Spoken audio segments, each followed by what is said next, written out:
This is very an interesting revealings coming from the committee in charge of MDAs, investigations and what have you. But the concern here is, why do we always have a situation where, or why does our system permit such misappropriations to even take place in the first instance? We have the TSA, right? Why do we still have these MDAs or government agencies at all levels still controlling such large amounts of funds? Isn't it safer, with all due respect to what the committee is doing, isn't it safer to check and ensure that the system cannot be easily manipulated, other than having to allow it go into tatters? You're talking about people that have retired. Some of them may not even be alive anymore to tell the stories. And then if you look at that with what is going on with the Ministry of Humanitarian Affairs right now, can't we just have a system where everybody knows that is literally checked and balances itself out without all of these rhetorics? You cannot have such a system because you have not had a reformer as a leader. There must be a person. Look, listen. What we have as Singapore, Malaysia, and the rest of them were radicals of the world, including China.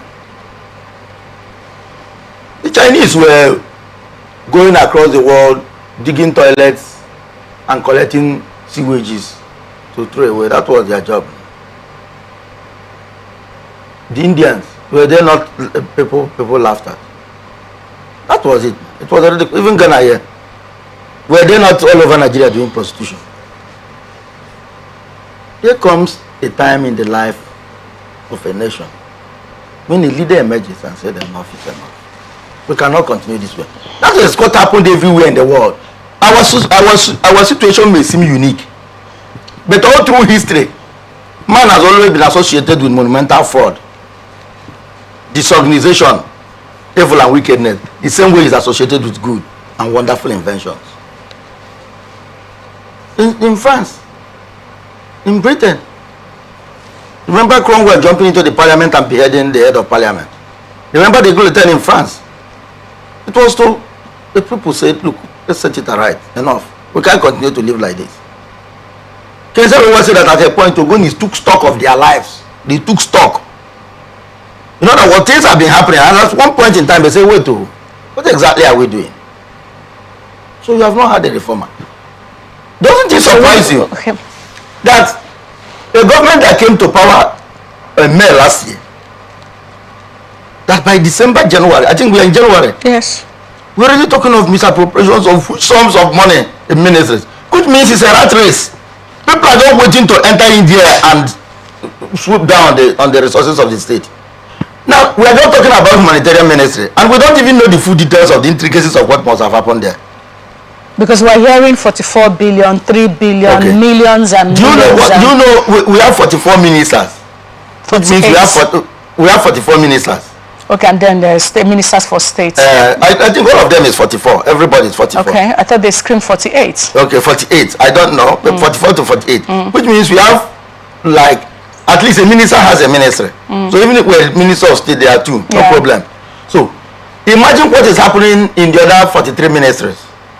This is just humanitarian. Humanitarian was created by Barr's administration. Imagine what is happening in the other ones. Just within less than 1 year, the administration is not up to a year. Now, imagine what is happening in the so-called presidency. So, imagine what is happening in big government agencies and parastatals. Just within this short space of time. So, and that was why when they talk about the issue of humanitarian ministers, I say, why are they disturbing the lady? You see where we live our life. What has she done? She's just behaving the way every other person is behaving. So do you believe, like other investigations or directive given by reps and so on and so forth, do you think anything is going to come out of this, considering the duration of these intervention funds? We have had this kind of investigation severally. Rep Senate has investigated. Billions was discovered to have been misappropriated. In fact, people even went to court. Court made a pronouncement. The individuals are still walking the streets of Nigeria. I doubt if they return the funding to the government of the federation. So we run a system. I think we run a system that is porous and gives everybody access into the Commonwealth. We run a system that is porous and gives everybody porous access. I mean, at all levels. We are talking now, ministry, local governments, state governments, state ministries, even the chief palace, community resources and funds. I mean, funds paid to communities by mining companies, not just in the Niger Delta, across the country. A few men just share it. It runs into billions in some communities. They share it. And they get away with it. If they are tired, they will set the community in crisis and people will die. Everybody will run away with the aid of the money. In various communities, that was what led to several wars in different communities in the Niger Delta, even in the southeast, even in the southwest. So that is the way we it's unfortunate we are seeing this. And this is the news you hear of Nigeria. You have never heard of the news of the Nigerian shipping company signing agreements with the Chinese to lift their products from here to the whole of Asia. You don't hear this news of our universities making a breakthrough in research and investigation. You don't ever hear of Nigeria and India threatening their trade relationship. That arms from the arm factory in Kaduna is supplying all the arms in Asia. You don't ever hear the news that Nigeria has signed a deal with Saudi Arabia, to form partnership on health to do this. If you open Chinese television, CNN or foreign, we are talking about trade, they are talking about investment, they are talking about production. Our own, we have a borrowing plan. We don't have a production plan. How then do you hope to pay the money?